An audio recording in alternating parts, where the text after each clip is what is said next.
dogs are at a hospital right now after a suspect, who is also dead, according to sheriff's deputies, drove through town in Isla Vista. This is near UC Santa Barbara, and just started shooting people. It was chaos, as we understand. People were screaming, and this went on for 10 minutes. We have someone on the phone who witnessed some of that chaos. Daniel Slavinsky, he's the outgoing news editor of the Daily Nexus, the campus newspaper there. Daniel, you were at a restaurant there. What did you hear? What did you see? So I didn't see anything immediately. A few people did. We all heard some shots, I would say somewhere between 9 and 15 shots. But like most people...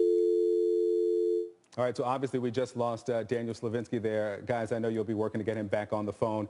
We've got Evan Perez, our Justice Department correspondent, with us now. Evan, in front of a camera for us. Good. All right, so Evan, we got some reports from the sheriff's spokesperson there that the Department of Justice is getting involved in some way. How?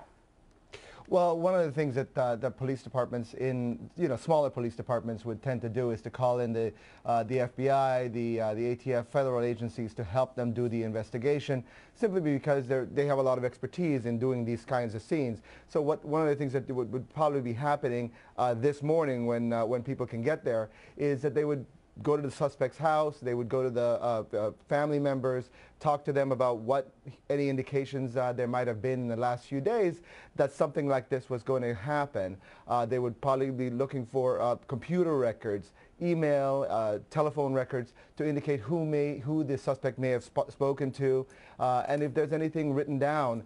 We know from the Santa Barbara Sheriff's Office that they are investigating a YouTube video that perhaps may or may not have been done by the possible suspect. So that's something that they're going to be going through. The FBI and federal law enforcement has a lot of experience in doing this kind of thing, and it would be key to helping the Santa Barbara Sheriff's Office. Evan, what do you know about that YouTube video, and why is it of interest to them?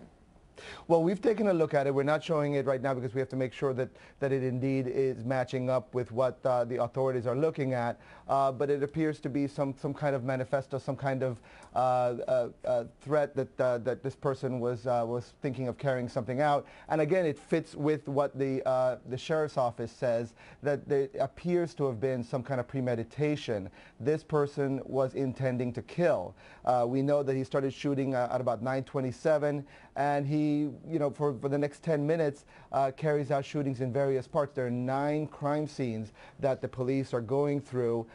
Luckily, because this is Isla Vista and this is a place where they've had some weekend troubles before in Santa Barbara County, it's something that they had a lot of police presence on, and it appears that local officers were able to get to the scene and to be able to exchange gunfire with the suspect very quickly. Within 6 minutes, they started exchanging gunfire with him, and another 3 minutes later, he is dead. All right, Evan Perez, our Justice Department correspondent there. Evan, stand by. We've got someone on the phone here who was a witness to the shooting. His name is Robert Johnson. He is the copy chief of the Daily Nexus, the newspaper there on campus. Robert, thanks for speaking with us. We're glad you are safe after this, but tell us what you saw. I was standing on a street corner. I had heard, I guess, what sounded, I now know to be gunshots, but at that time I thought maybe they were fireworks or firecrackers going off, which isn't an uncommon occurrence here.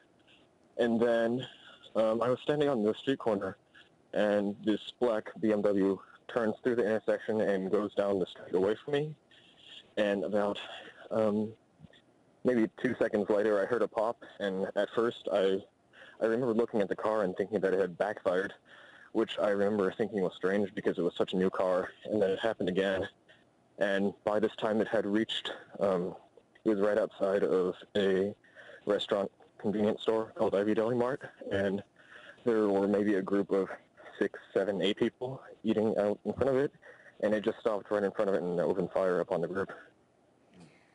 Robert, did it seem to be targeting anybody, or did it just seem very random, the shooting? It all happened very quickly, but I think that just happened to be the largest group on the street. So you say he was just aiming for the group there? Yes. I think it was just Target because it was the largest group in the area.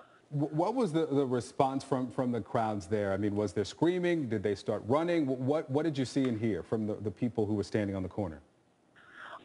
I saw the people that were fired upon. Immediately, they all jumped up.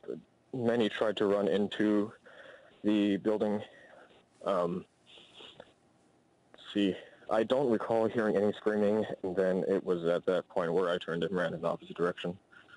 So can you help us understand what it's like there right now as you all, I don't even know if people have gone to bed after a situation like that. Again, we're so glad that you're safe, but how are you feeling? Yes. How are people around you? I think there's just a lot of confusion going on.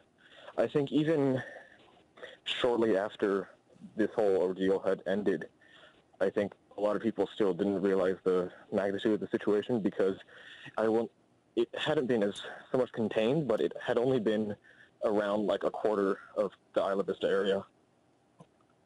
Robert, you said that you saw this suspect shoot into a crowd. Were any of those people shot on that corner, or did he miss all of them? I can't say. I wasn't close enough to see.